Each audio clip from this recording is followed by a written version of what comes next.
बरकते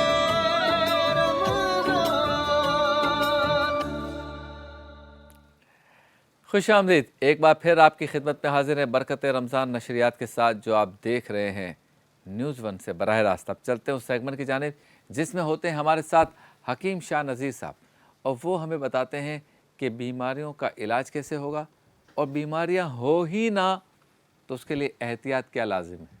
segment का नाम है एहतियात लाजिम है।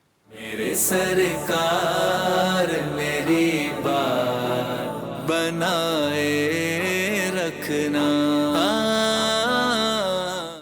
कोलेस्ट्रॉल और फैटी लीवर। अस्सलाम वालेकुम, कैसे हैं आप? ठीक हैं? वालेकुम अस्सलाम। अच्छा, शबीर भाई मैंने कैसे हैं? ठीक कोलेस्ट्रॉल और ठाक हैं? फैटी लीवर को सलाम कर दिया। मौजू हमारा है कोलेस्ट्रॉल और फैटी लीवर। मौजूद है हमारे साथ हकीम शाह नज़ीर साहब। अस्सलाम वालेकुम, वालेकुम अस्सलाम। कैसे हैं आप? ठीक हैं? अल्लाह का शुक्र, अल्लाह आपको खैरियत। हंसता मुस्कुराता रखे, इसी तरह खुश और खुर्रम रहे। रमज़ान मुबारक के रोज़े आपके चेहरे पर इसी तरह रानाइयाँ बिखेरते रहें। आमीन आमीन। अच्छा जी हज़रत, बताइए ये कोलेस्ट्रॉल और फैटी लीवर के बारे में कि ये जो लीवर के ऊपर चर्बी आ जाती है गालिबन, इसको फैटी लीवर कहते हैं, और कोलेस्ट्रॉल तो खैर आप सारे लोग अब तो जानना शुरू हो गए हैं। तो दोनों की मुख्तसर तारीफ़ बताएं, और ये होता कैसे है, और इससे बचने के लिए एहतियात क्या लाजिम है, और हो जाए तो इलाज आपके सामने। शबीर भाई बहुत ज़्यादा जिस तरीके से अभी लाइफ स्टाइल तब्दील हुआ है और मुरगन चीज़ों का इस्तेमाल हो रहा है, बहुत ज़्यादा ऑयली चीज़ें इस्तेमाल करते हैं आजकल। तकरीबन तकरीबन काफ़ी लोगों का, तकरीबन 60% के करीब लोगों का लीवर फैटी हो जाता है। बाज़ लोगों के गिर्द चर्बी आ जाती है लीवर के गिर्द, बाज़ लोगों को वर्म करता है, स्वेल करती है। और अगर पित्ते में प्रॉब्लम होगी, जैसे पित्ते में स्टोन हो जाता है, पथरी हो जाती है, तो लीवर भी फैटी हो जाता है उसके साथ। बेतहाशा जो मुरोगन चीज़ों की वजह से तेज़ाबियत रहने लग जाती है, इसकी वजह से एसिडिटी जो है वो बढ़ जाती है। और इसमें यह है कि हेपेटाइटिस के असरात जो है वो आना शुरू हो जाते हैं। मुंह का जायका कड़वा रहने लग जाता है, बॉडी स्वेल कर रही होती है, सुबह उठते हैं तो चेहरा सूजा हुआ होता है, और आस्ते आस्ते फिर वो वर्म उतर जाता है। जिन लोगों को भी फैटी लीवर की प्रॉब्लम रहती है, बहुत ज़्यादा एहतियात कीजिए मुरगन चीज़ों से, ऑयली चीज़ों से। और जिस तरह मैं अक्सर, मेरे ख्याल में हर एपिसोड में ही हमने एक बात की है कि वॉक किया करें। तो वॉक करें आप, और अपने आप को खुश रखा करें। और ये एक रेमेडी मैं आपको बता रहा हूँ, आप इसे बना के इस्तेमाल कीजिए, लेकिन कम से कम महीना 2 महीना यूज़ कीजिएगा। इंशाल्लाह आपकी फैटी लीवर की शिकायत वो दूर हो जाएगी। और दूसरा, साथ में कपड़े भी लूज़ होंगे, वज़न भी कम होगा, वर्म सूजन भी कम होगी, चेहरा जैसे सूजा हुआ होता है वो भी ठीक होगा, मुंह का जायका भी बेहतर होना शुरू हो जाएगा। आपने लेना है ऐसे 1 गिलास पानी, उसमें यह है ऊँट कटारा इसका नाम है। यह आपने लेना है 1 चाय वाली चम्मच के बराबर। यह है तुख्मे कासनी, 1 चाय वाली चम्मच। यह है मक्को दाना, 1 चाय वाली चम्मच। इन्हें 1.25 कप या 1 गिलास पानी में डाल के उबाल लें, कहवा बन जाएगा। फिर इसे उतार के 1 टाइम रोज़ाना, यानी रात को सोते वक्त पी लिया करें। इससे आपका स्ट्रेस लेवल भी नीचे आएगा, वर्म भी ख़त्म होगा। वर्म जिगर और फैटी लीवर, जो चर्बी आ रही है जिगर के गिर्द, ये चीज़ भी दूर होना शुरू हो जाएगी, मुंह का जायका भी बेहतर होना शुरू हो जाएगा। और जब आप टेस्ट करवाएंगे, आपका फैटी लीवर भी इंशाल्लाह आपको कंट्रोल में मिलेगा। साथ में ये है कि एसिडिटी भी आपकी कंट्रोल में आ जाएगी। और दूसरा ये है कि जो मैं जिस तरह कहता हूँ ना कि मुरगन चीज़ें, ज़्यादा तेज़ मसाला, ये चीज़ों को थोड़ा सा अवॉइड कीजिए।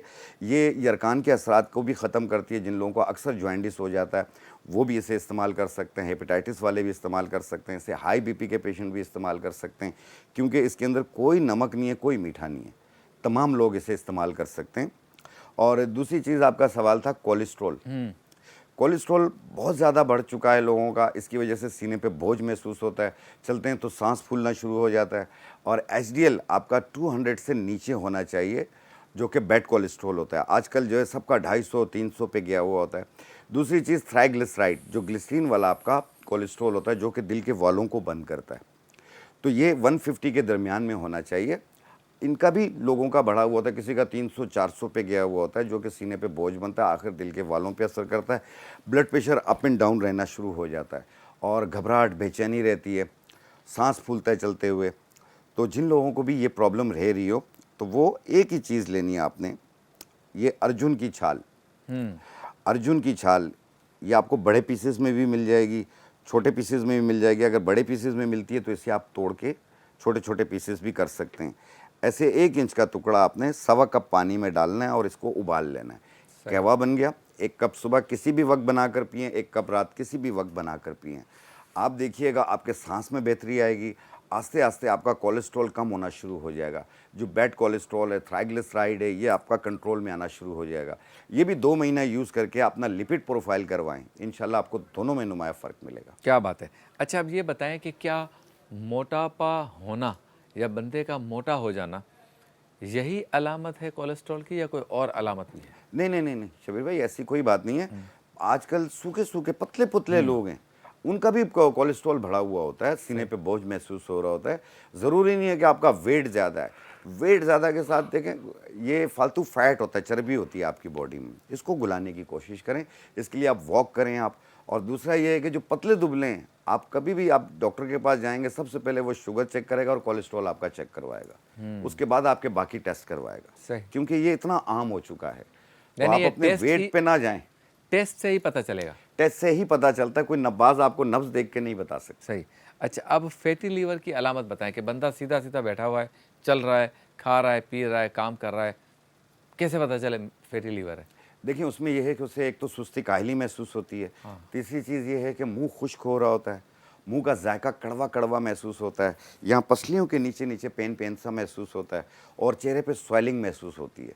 और सुबह के टाइम उठते हैं तो चेहरा सूजा हुआ होता है। थोड़ी देर के बाद आस्ते आस्ते जब पानी वगैरह पीते हैं, यूरिन पास करते हैं, आस्ते आस्ते वो सूजन उतर जाती है। लेकिन ये आगे चल के बहुत ख़तरनाक हो जाती है, फैटी लीवर, जो कि आपका बहुत बड़े प्रॉब्लम की शिकार भी हो सकती है। चले, अब पहले आ जाए कोलेस्ट्रॉल पर। कोलेस्ट्रॉल ना बढ़े, ये बढ़ना नुकसानदेह है, या ना कम होना नुकसानदेह? एक बैड कोलेस्ट्रॉल होता है, एक गुड कोलेस्ट्रॉल होता है। अच्छा। बैड कोलेस्ट्रॉल जो है आपका एचडीएल होता है, और एलडीएल आपका गुड कोलेस्ट्रॉल होता है। गुड कोलेस्ट्रॉल की अगर कमी हो जाए आपको, तो आप पिस्ते का इस्तेमाल करें। पिस्ता 5-6 दाने सुबह, 5-6 दाने शाम खाया करें। ये आपका कम नहीं गुड होना चाहिए? कोलेस्ट्रॉल बढ़ेगा। और अखरोट खाएं। ये कम नहीं होना चाहिए? नहीं, कम नहीं होना चाहिए, बॉडी में ज़रूरत होती है इसकी। और जो बैड कोलेस्ट्रॉल है वो आपका 200 से नीचे होना चाहिए, जो कि आपके खून में चर्बी बनती है, जो कि दर्द दिल की वजह भी बन जाती है। सही। तो अब कोलेस्ट्रॉल मोतदल रहे, यूँ समझ लो, गुड और बैड दोनों अपनी जगह पर हों, इसके लिए फिर क्या एहतियात लाजिम है? देखिए, मुरगन चीज़ों का इस्तेमाल, ऑयली चीज़ों का इस्तेमाल कम करें, घर में घी का इस्तेमाल कम करें, कुकिंग ऑयल का इस्तेमाल करें आप, और नमक का इस्तेमाल कम करें। तो मैं समझता हूँ आपके घर में कोलेस्ट्रॉल और ब्लड प्रेशर दोनों नहीं आएंगे। आपके ख्याल से देसी घी बेहतर है या उसमें भी कोलेस्ट्रॉल है? नहीं, देसी घी में नहीं होता है। नहीं होता। नहीं होता। दूसरा ये देसी घी बताएं, ले सकते हैं, लेकिन देसी घी अफोर्ड नहीं कर पाता ना इंसान। तो आप अगर आप उसकी जगह आप कुकिंग ऑयल कोई भी अच्छी कंपनी का ले लें तो ज़्यादा बेहतर है।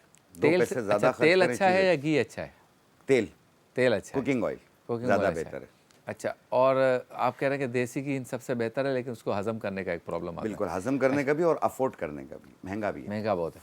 अच्छा, अब आप ये बताएं कि जो जानवरों की चर्बी है, स्पेशली बकरे की या दुम्बे की, उसमें कोलेस्ट्रॉल होता है? जी बिल्कुल होता है। बिल्कुल होता है। हाँ, तकरीबन अभी जब बकरीद आती है, हम ख़ास तौर पे कहते होते हैं कि म्याना रवि का आप इस्तेमाल करें, हर चीज़ एक तरीके से करें।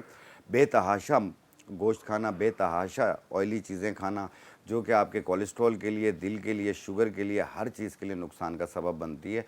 यूरिक एसिड को बढ़ाती है, ट्राइग्लिसराइड को, उसको क्रेटिनाइन को बढ़ा देती है, बन क्रेटिनाइन को, यानी जिसे यूरिया कहा जाता है, वो भी बढ़ना शुरू हो जाता है। अच्छा, अब फैटी लीवर पे आ जाए। जी, फैटी लीवर से बचने के लिए क्या एहतियात करें? देखिए सेम है, जिस तरह कोलेस्ट्रॉल से बचने के लिए आपको बहुत Oily। ज़्यादा ऑयली चीज़ें, मुरगन चीज़ों का इस्तेमाल हम रोकते हैं, इसी तरीके से उसमें भी ऐसे ही होता है।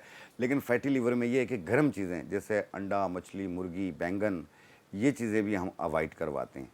पानी का टेक ज़्यादा रखिए, पानी जितना पिएंगे आपके लिए उतना बेहतर है, क्योंकि कम से कम एक 24 घंटे के अंदर आपको 10 से 12 गिलास पानी पी लेना चाहिए। अच्छा, आप क्या मशवरा देते हैं मक्खन के बारे में जी। और पनीर के बारे में, कि वो कैसा इस्तेमाल करें ताकि कोलेस्ट्रॉल और फैटी लीवर ना हो, या इस्तेमाल देखिए, बंद कर दें? बिल्कुल, कोलेस्ट्रॉल की अगर शिकायत है, आप दवा डॉक्टर के उस पे हैं, ज़ेर इलाज हैं, तो फिर मक्खन का इस्तेमाल आप नहीं करेंगे, पनीर का भी इस्तेमाल आप नहीं करेंगे, क्योंकि दोनों दूध से ही तैयार होती हैं और उसमें कोलेस्ट्रॉल मौजूद होता है।